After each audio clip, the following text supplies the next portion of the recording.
آج ایک جملہ کہہ رہا ہوں، آج دو باتیں کلیئر کرنی ہیں آپ کے سامنے، دو باتیں بہت اہم، اور ذرا بھی اشتباہ نہ ہو، پوری توجہ رہے، پوری توجہ رہے، پوری توجہ، اور میرے جملوں میں ذرا سا بھی تحریف نہ کیجیے گا۔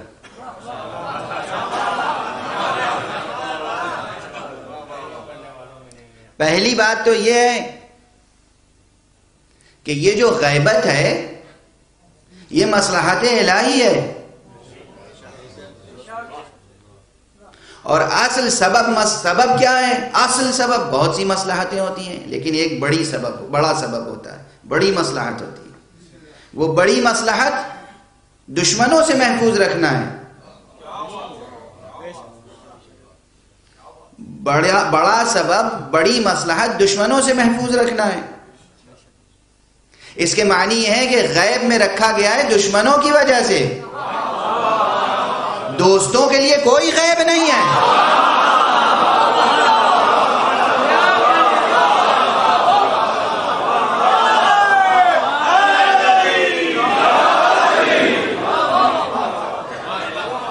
یہ ایک جملہ ہے، توجہ رہے، پوری ذمہ داری سے عرض کر رہا ہوں۔ جوانان عزیز، بزرگان محترم، میرے مومن عزیزوں، میری مؤمنہ خواتین، سنیں اور اس بات کو دل میں لے کر جائیں، لوح دل پر نقش کر لیں۔ وجود مبارک حضرت مہدی علیہ السلام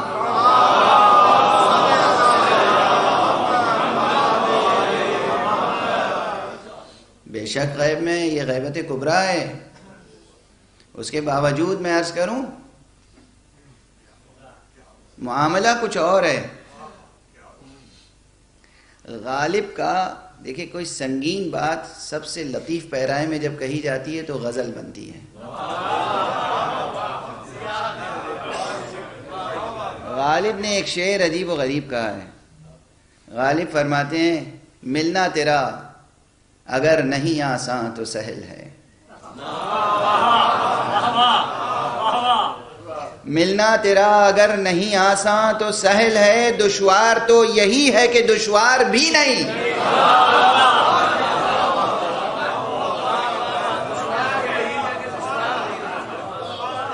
ملنا تیرا اگر نہیں آساں تو سہل ہے۔ اگر یہ معلوم ہو جائے کہ نہیں بھائی ملاقات ممکن نہیں ہے تو سہل ہے، سو جائیں گے چین کی نیند۔ معلوم ہے کہ نہیں ملاقات ہو سکتی، لیکن اگر یہ معلوم ہے کہ معشوق سے ملاقات کا امکان تو ہے، اگرچہ مشکل ہے، اب سچا عاشق سو نہیں سکتا۔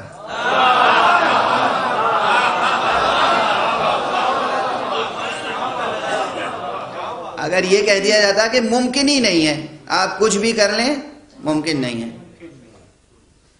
تو پھر آرام سے سو جاتا، یا خودکشی کر لیتا، یا سو جاتا۔ لیکن اگر یہ معلوم ہو کہ نہیں معشوق سے ملاقات ممکن ہے، محبوب سے ملاقات ممکن ہے مگر بہت مشکل ہے، دشوار ہے، اب سچے عاشق کی شان یہ ہوگی اب نہیں سو سکتا۔ اس بے چینی کو غالب نے کہا ہے کہ دشوار تو یہی ہے کہ دشوار بھی نہیں۔ اس لیے میں ایک جملہ عرض کر رہا ہوں، بہت بڑا جملہ، اور اس سے جو اشتباہ پیدا ہوگا اسے ابھی دور کروں گا۔ صرف ایک جملہ سن کر نہ چلے جائیں اور ایک جملہ کوٹ نہ کریں، ایسا نہ ہو کہ لا تقربوا الصلاۃ وانتم سکارا، ایسا نہ ہو۔ اس دور میں بھی مطلق پردہ تو غیروں کے لیے ہے، سچے عاشقوں کے لیے، با ادب عاشقوں کے لیے، جان نثاروں کے لیے ملاقات ناممکن نہیں ہے۔ ادب ملاقات چاہیے، ہمت چاہیے، حوصلہ چاہیے، تہذیب چاہیے، اعتماد ہونا چاہیے، فقاہت ہونی چاہیے، اور سب سے بڑی چیز یہ ہے ملاقات ممکن ہے، فیض پہنچتا ہے، امداد غیبی پہنچتی ہے، مگر سب سے بڑا ادب یہ ہے کہ جب ملاقات ہوتی ہے جس کے ساتھ تو زبان پر مہر لگا دی جاتی ہے۔ معشوق سے ملنے کے بعد کوئی سچا عاشق بیان نہیں کرتا کہ میں عاشق سے مل کے آیا ہوں، معشوق سے مل کر آیا ہوں۔ آداب عشق کے خلاف ہے،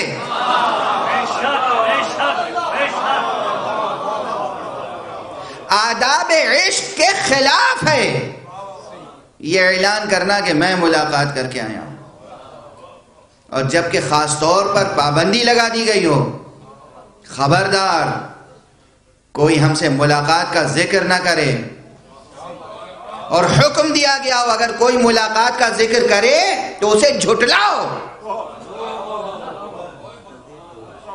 تردید کرو، انکار کرو۔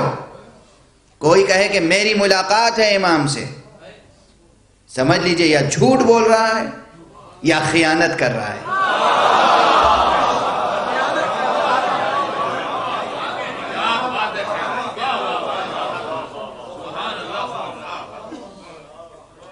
خیانت ہے،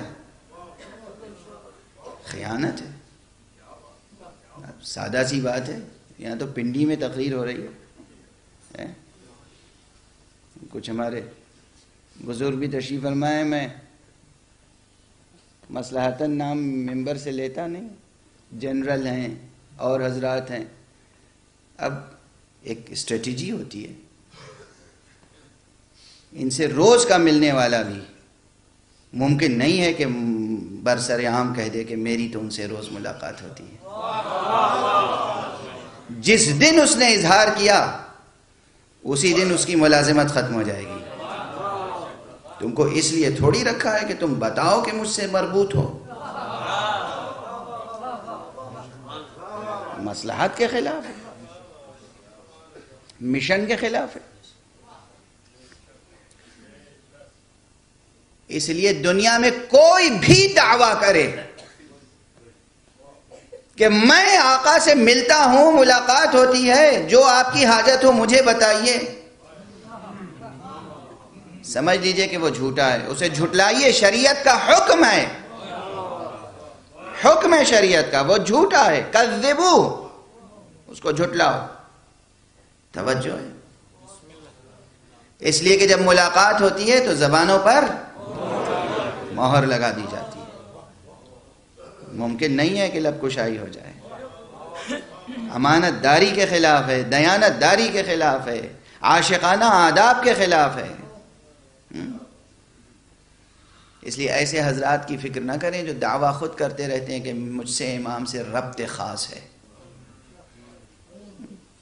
یہ کہنا کہ ربط خاص ہے دلیل ہے کہ کوئی ربط خاص نہیں ہے۔ آپ آپس میں دیکھ لیں، جو واقعی آپ سے ربط خاص رکھتا ہوگا وہ تھوڑی کہتا پھرے گا کہ میں ربط خاص رکھتا ہوں۔ کبھی کبھی کہیں کوئی ملاقات ہو گئی ہوگی وہ کہے گا کہ میں ربط خاص رکھتا ہوں۔ عموماً یہ ہوتا ہے۔ یہ مسئلہ اس لیے اہم ہے کہ اس سے ہر دور میں کچھ لوگ مہدی بن کے پیدا ہوتے رہے، ہر دور میں اعلان کرتے رہے، ادعا کرتے رہے، دعویٰ کرتے رہے، لیکن یہ دعویٰ کرنے والے سب نہ مہدی کا دعویٰ کرنے والے سچے ہیں اور نہ ان سے ملاقات کا دعویٰ کرنے والے سچے ہیں۔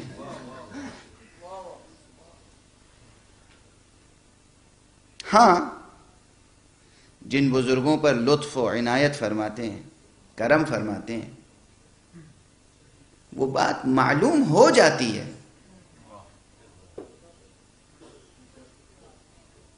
وہ دوسرے ذرائع سے معلوم ہوتی ہے۔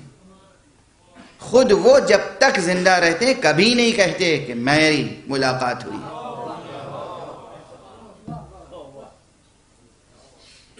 مقدس اردبیلی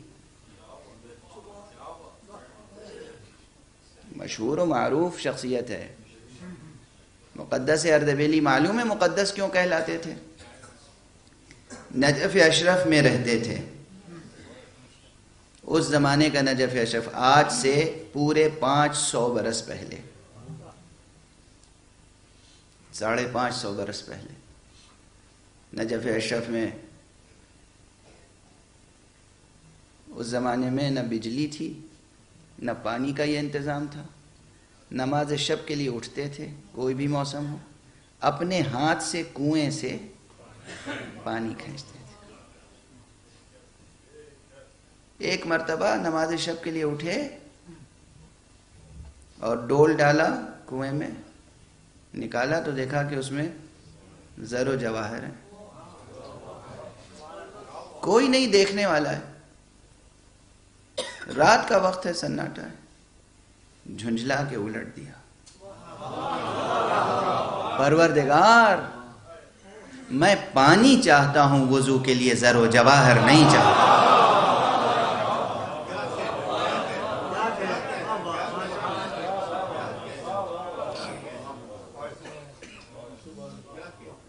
پانی چاہتا،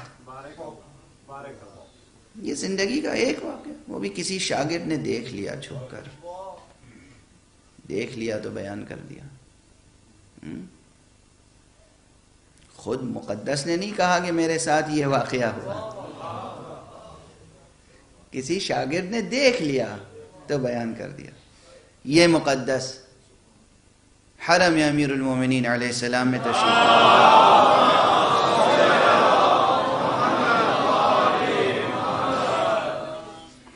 ایک شاگرد، چاہنے والا شاگرد، وہ بھی بیدار ہو گیا اور وہ پیچھے پیچھے چلا،